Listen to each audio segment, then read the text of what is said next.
Yeah, I think Why is that?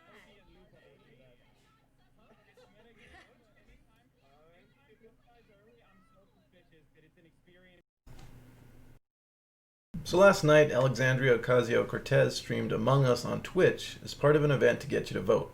So, this is the Democratic Party using AOC as a dancing monkey to get younger people out to vote. Funny how they always assume you'll vote for their guy. I guess the Biden posters in Animal Crossing didn't work so well. This is absurd on several levels. First of all, 2020 is a repeat of 2016 in an election sense. Our choices are a turd sandwich and a douchebag. Telling people to vote is incredibly irresponsible, given that history has shown politicians routinely lie and get corrupted by their power. They also sell out to special interests and donors. Obama bailed out Wall Street while letting the middle class slip away, and millions end up in a gig economy.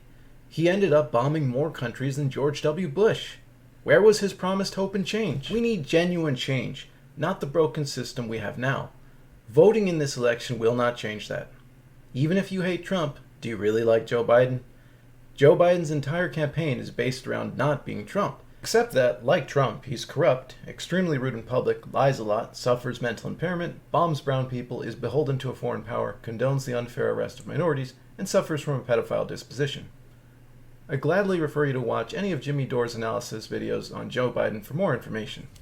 The second major criticism of this event is how out of touch it feels. It's very similar to Nancy Pelosi showing off her $12,000 refrigerator and ice cream on the James Corden show. According to Axios, 26 million are unemployed right now. And AOC is playing video games.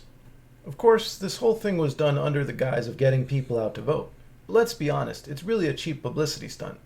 What does playing video games have to do with voting? I'm fairly certain that AOC enjoys schmoozing with Twitch's A-team, but I'm sure it's just a coincidence that this happens to involve almost no work on AOC's part. I didn't watch all of the event, but from what I did see, it was literally fun and games. There was no thinking or effort required. Why is a politician in this time of crisis having more fun than many of her constituents? AOC is clearly enjoying her privilege, her status as a celebrity politician. Remember, politicians serve us. They work for us. AOC should be displaying selflessness and hard work, not trying to score popularity points while manipulating you to vote for a scumbag. Overall, this feels like an attempt for AOC to not just exploit her millennial followers, but establish her brand among a new crowd. A crowd of teenagers who will be able to vote in a few years. Voters who can help AOC become president. Obama, if you remember, was happy to go on talk shows and embraced his popularity, his celebrity status. And look, I think it's stupid how Trump spent a lot of his time golfing and doing rallies well before election season. The same standards apply here. As Spider-Man taught us, with great power comes great responsibility. And we have to hold our politicians accountable. I'd like to bring up an article here. AOC is not your friend. If you have the time, I really encourage you to read it. You'll get a much better understanding of her. Remember, what you see on TV and what you're presented with on social media isn't always the truth. But the thing is, hard truths cut both ways. And AOC, as you'll learn, she's not in politics for you or me. She's in it for herself. Here's another big question about this event.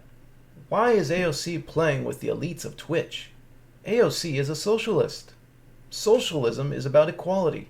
Twitch is hardly about equality. Only a very small percent of streamers ever make a living at it, and it's debatable how much of their success is due to hard work versus innate factors like good looks, a good voice, a fun personality. Not to mention the time to stream and the money to afford good streaming equipment. Not everybody has that. As a fairly liberal guy myself, who agrees with most of AOC's political views, I can tell you that I would prefer a fair distribution of wealth. You might think the idea of billionaires is fine, but if you agree that billionaires shouldn't exist, why should the Twitch streaming equivalent? Make no mistake, the Twitch streamers she's playing with are the one percenters of the platform, as well as society. Again, there are tens of thousands of Twitch streamers who will never succeed, despite busting their asses and doing everything right. Then, there are those who are born in privilege and thus have an easier starting point in terms of becoming an influencer. Now, most would agree, it's easier to make money if you've already got some to start with. And likewise, it's easier to become popular on Twitch if you're already popular socially, or you possess the traits that would make you popular socially. Many popular streamers have an inherent leg up in the often superficial factors that lead to success on Twitch. which is to say that Twitch is not above the flaws of capitalism. So why would AOC and Ilhan Omar encourage the extreme disparage between no-name Twitch streamers and Twitch celebrities? By doing so, aren't they just reinforcing a system that rewards inherent advantages and luck over merit? Think about it. Why is AOC playing with Twitch celebs when she's supposed to represent the 99%, the average person? And she's playing from the safety of a computer screen while many of us, like essential workers, are risking our safety during the pandemic for little reward. Certainly not being able to stream online with celebrities. Couldn't AOC have done a gaming session with some essential workers, or maybe some Twitch streamers with 0 followers? Something to represent the little guy a little better.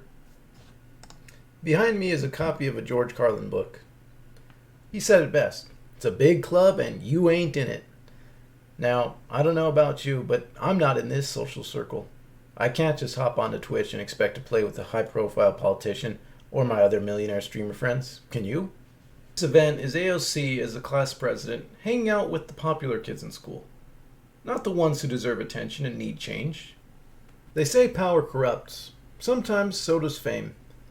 Look at how AOC goes along with the DNC and Pelosi.